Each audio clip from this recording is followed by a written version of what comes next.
From the Oklahoma newsroom, you're watching the Press Row. I'm Jenny Carlson here with Barry Trammell. Barry, David Boren sat right in the seat you're sitting in yesterday and talked at length about the Big 12 and expansion hopes, or at least his expansion hopes. What did you most take from what he had to say about the conference? Well, I mean, I think the news element is that David Boren believes that a decision, yay or nay, will come this summer.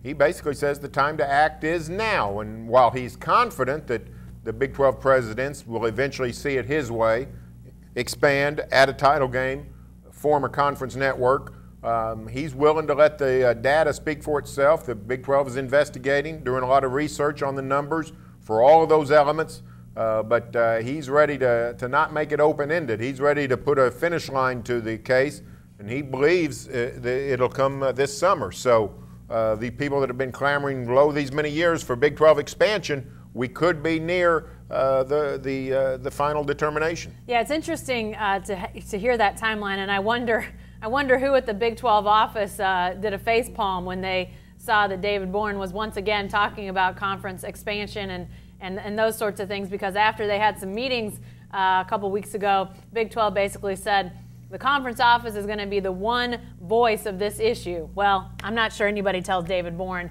what to do when it comes to talking and speaking his mind, and so he continues to talk about this, and I don't know if he gets the feeling like this summer is when everybody will have enough information to be ready to make some decisions, if he's heard that from people, just sort of the whole aspect of this summer being that finish line. But it is interesting. He talked a lot about, this is, in his mind, he wants it to be a data-driven conversation. If they give up individual networks and they have a conference network, where's the money line out? And it sounds like he's pretty certain that it lines out the way he would like to see it, but will it? I guess that's going to be a bottom line. If he's talking about data making the decision, does the data is it ultimately going to be in his favor, Barry? Well, I mean, I think there's reason to think that it could be. Now, a couple of things to look at. The conference network is definitely something you have to study with the data, but also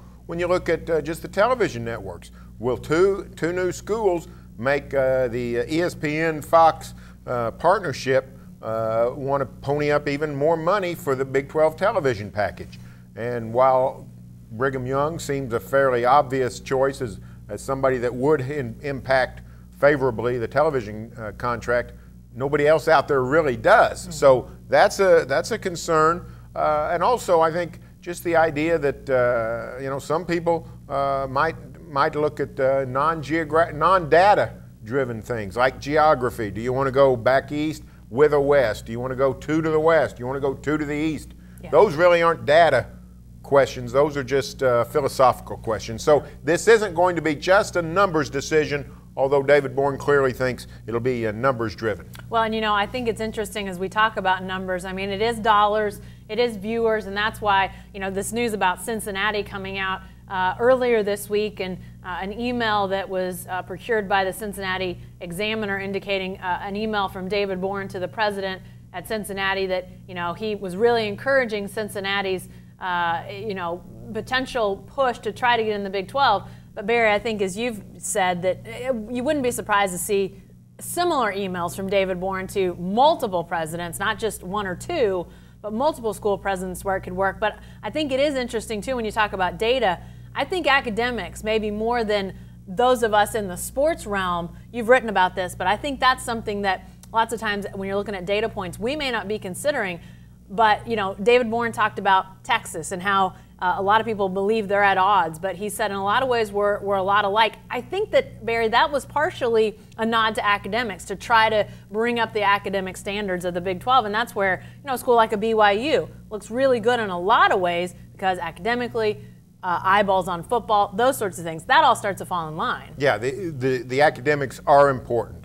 The football coaches don't care.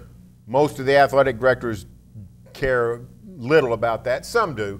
But the presidents, the people in academia, they care about who they're associated with. Mm-hmm. There's no doubt about it. I think that's why somebody like Boise State is really behind the 8 ball and probably not going to get into the Big 12. Yeah. Otherwise, that'd be a very strong candidate. But no doubt about it. The academic side of things is vital. Probably the other thing that I thought was most interesting, Barry, was the position of strength. The fact that right now you've got the Big 12 coming off a college football season in which they had a team finally make that playoff in year 2 after TCU and Baylor got shut out a year ago. Basketball-wise, the conference looks very strong right now. So this is a time when really things are going well for the conference.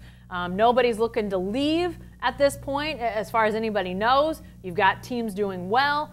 David Warren talked about operating from a position of strength, which I thought was really interesting because a couple years ago, they really got into scramble mode as teams were leaving, conferences were moving and shifting, and they were not in a position of strength.